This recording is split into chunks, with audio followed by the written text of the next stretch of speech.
This is always the thing I find rather fascinating about talking about Journey to the Center of the Earth, is that in 1954, we had James Mason do the immortal role of Captain Nemo.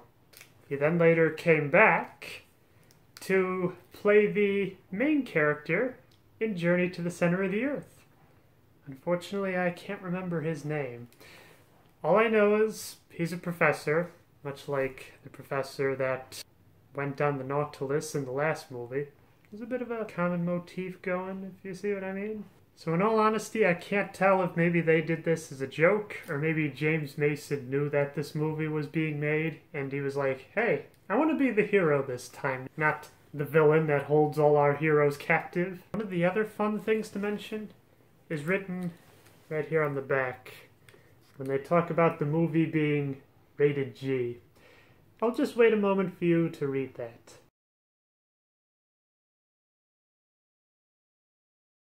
I feel like most parents would take that as a challenge these days. But even I kind of challenge this a little bit, because while it's not too crazy, there are some pretty intense scenes in this movie. For example, later on, they run out of food, and their guide has a pet duck, which one of the party members eats alive. I mean, it's never shown, but it's very heavily implied. And then later on, they're fighting off these monsters with spears. The first one goes right into the animal's throat. You can see some blood coming up from there. And then the other one goes into one of its hands, and you can just kind of see some blood gushing out there. Then towards the end, they are attacked by this giant lizard, and how they subdue that one is they take its tongue and they nail it into the ground. But sure, that would definitely not offend parents for viewing by children, now wouldn't it? So I'm going to compare the movie and the book slightly different this time. First, I'm going to talk about the basic story of the book, and then the basic story of the movie.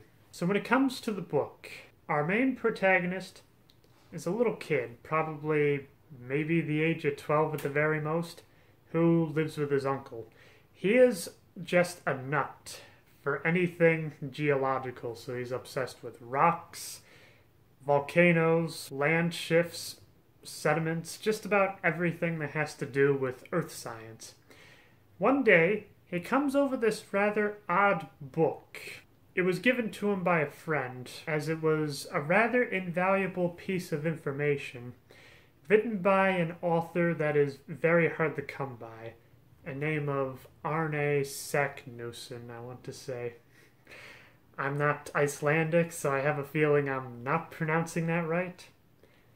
But while the uncle is going through all these volumes, reading every bit of information he can, there's this little slip of paper that falls out.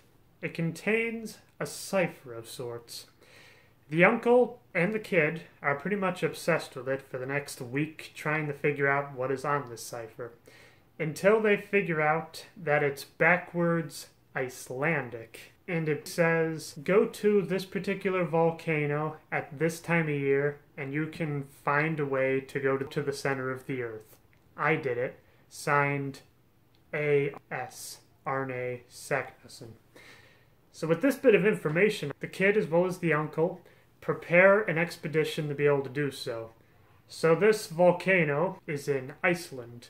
They get into town about 3 months before they have to be there, when the volcano will reveal itself. So while there, they just kind of going little training exercises. The kid goes up to the highest possible steeple of a nearby church to get used to the idea of being able to walk and to run with little oxygen, as well as just for them to get in shape for the long journey ahead. Now the thing that's interesting is while this Arne Saknussemm is a gigantic hero in the eyes of the Icelanders, there is very little information on him. While his discoveries were very revolutionary for the time, they didn't line up with the ideals of the church. so only about 2 or 3 copies of his work ever survived because everything else was burned as a sign of heresy. They meet up with an Icelandic guide. I'm afraid I don't remember what his name is. Let's just say the guide for now because I said the professor and the kid all along. The guide is very well equipped and very well built, so he can not only help whenever somebody else needs the slack, but also pay out rope, as well as rescue any that might have fallen in. So the time comes, and they are going to start their journey to the center of the Earth. From there, it's almost a bit like a road trip movie. The idea that they just kind of go along, see something very dazzling, don't focus on it for too long, and then they go on to the next thing. However, there are some important things to mention. The first one is there is a time where the kid gets separated from the group. And it's a very harrowing experience because the kid didn't really have a whole lot of supplies and thought they were right behind him. Luckily, he is able to meet up with the group right before he runs out of food and passes out from exhaustion. I mean, the kid's like 12 years old, for goodness sake. You can't expect him to be like super in shape, can you? As they descend a lot further, they are pretty much out of provisions. All the food that they have, even with trying to scrounge by as much as possible, has ran out. However, they run into a giant forest of mushrooms. That's right, mushrooms that are like the size of regular trees. They are able to eat it, they're able to cook with it, they're able to construct things with it. They basically do everything they need with these mushrooms. Right around this mushroom forest, we also have a lake that seemingly goes on forever. They chop down the mushrooms and make a makeshift raft, and they try to sail to the other side. However, there's a giant magnetic storm that lasts for a few days, and at the end of it, they realize that they started on the same coast that they just left from.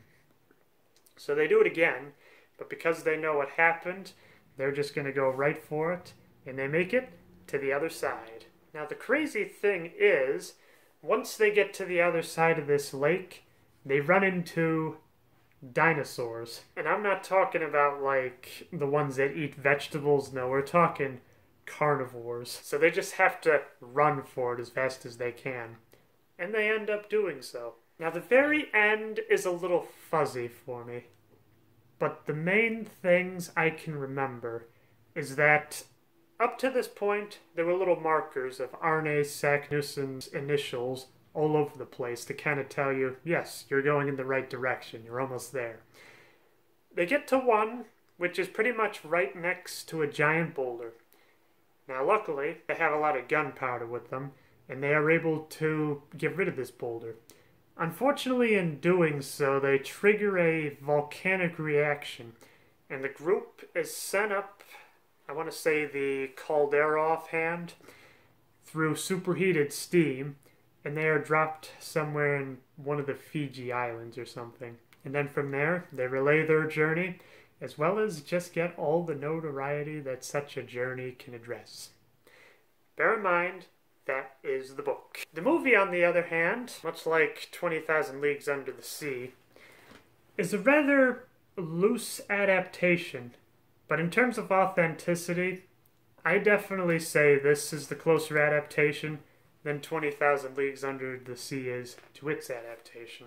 The main things that have changed is that the little boy is like 25 in this one, and that the uncle is just an ordinary professor. Son has been changed to a student, and he was also fascinated with geological studies, just like the professor. How they find it is a little different. Instead of finding a cipher on an old book, they find a rather weird piece of igneous rock.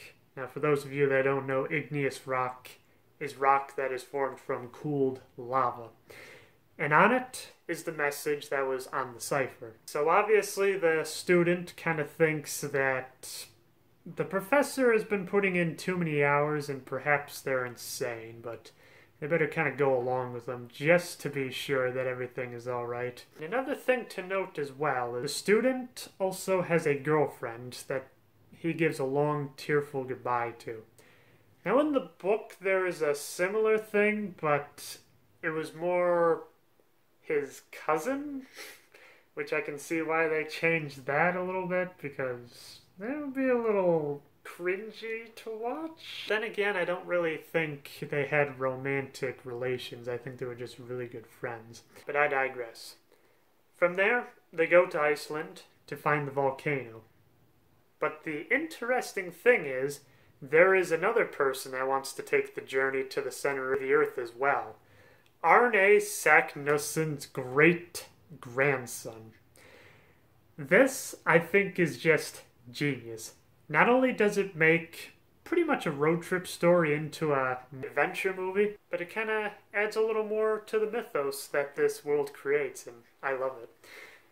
So basically, the great-grandson, his family has basically been humiliated throughout the years because Arne Saknusson told everybody that he went to the center of the earth, and everybody just laughed him to death. However, his family believed, and that still made it all the way up to his great-grandson.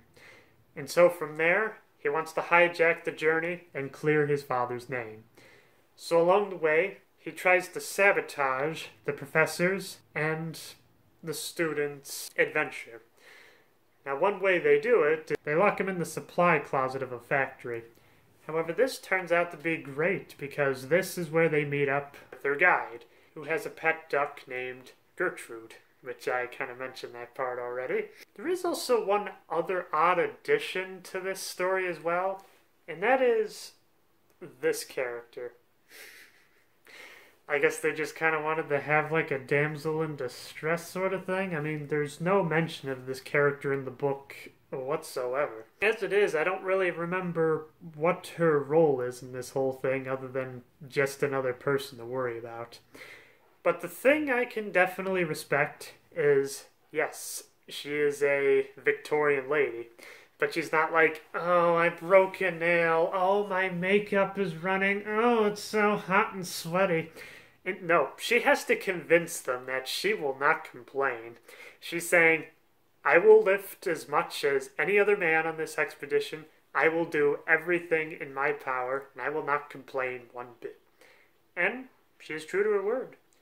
Which is weird, because if you're going for the damsel in distress thing, I figure you want to harken back to the era of a screamer, where somebody just kind of keeps going, ah, all the time. But no, she's not really in that role either. Maybe she's just a love interest for the professor. So as they descend the volcano, just like in the book, they have to wait for a certain time for it to mark out where you need to go. There is a lot of fighting between the two groups until it gets to a point where Arne Saknusson's great-grandson just says, you know what, why don't we just work on this together and we'll just share the glory. To which the professor's just kind of like, well, okay, but I'm gonna hold you to your word. No funny business. However, he does give him some funny business as that's the one that ate the guide's pet duck when all the supplies ran out. And much like how in the book they run out of food, very graphically as I've said for the third time by now, they also run into the mushroom forest. And I was very happy that they put this in here. And on top of that, there were also dinosaurs under the earth as well, which are just fantastically done. It's stop motion, which is very obvious, but it's very good stop motion. Like, you can tell that a lot of time and effort went into this to make it look as realistic as possible. And where it kind of deviates a little bit is that the gunpowder with the rock towards the end. So, at the very end of the journey, they run into Atlantis. I guess the lost city was lost because it got swallowed up by the earth. And there, they find the boulder with a giant bag of gunpowder right next to it, as well as some bones with a carving saying that this is the end of the journey. I failed. Arne Saknusson. And that's his skeleton there, just wishing that he could get out of there, but he never could. So like before, they were able to light the keg, but in addition to the volcano going up, There is also this giant fire lizard, I think is the best way to describe it, that they have to contend with. That's the one that they subdue by nailing its tongue into the ground. But what's different is instead of the raft is what's keeping them from burning up. There is a giant bowl in the center of Atlantis that's made out of asbestos. This is back when asbestos was a good thing that was fireproof. They all jump into the bowl, and they all go out in the volcano just like at the end of the book. And then after that, everybody gets recognition for their discovery, and it's a happy ever after. This is one of the things I find so crazy, is that both change up the story to make it just a bit more interesting for movie-going audiences. But yet, there's something about Journey to the Center of the Earth that feels a lot more respectable, almost. Which it would kind of make sense, because it says right up here, Jules Verne's Journey to the Center of the Earth. Now this is a practice that's been around for a while. Like, there's been so many Mary Shelley Frankensteins, or Bram Stoker's Dracula, or other famous books that have the author in the title. But this one, I think it's pretty well deserved. In all honesty, this is all I ever really wanted from a Journey to the Center of the Earth movie. It takes the story, while adding a few little things here and there, but it's not really all that distracting. It's fun. You're almost just kind of like, ooh, now that's clever. So that's my thoughts on Journey to the Center of the Earth. One of the fun things to mention is because Disney bought 20th Century Fox, you can actually watch this movie right now on Disney+. And I highly recommend it. I just find it to be a very fun movie. But just beware of some of the more graphic sections that I mentioned already. And plus, I feel like this movie doesn't really get a whole lot of love. A lot of people talk about 20,000 Leagues Under the Sea, and I think most people do that because it's a Disney movie with a bit of a harsher edge to it. But I'm not really sure if there's that many people that have seen this version of Journey to the Center of the Earth. I do know there was one that came out in the mid-2000s, I want to say, starring Brendan Fraser. I'm not really sure if that one was any good. But all the same, highly recommend it. Fantastic movie. I hope you will join me next time, where we go over Around the World in 80 Days. Till next time, keep having fun.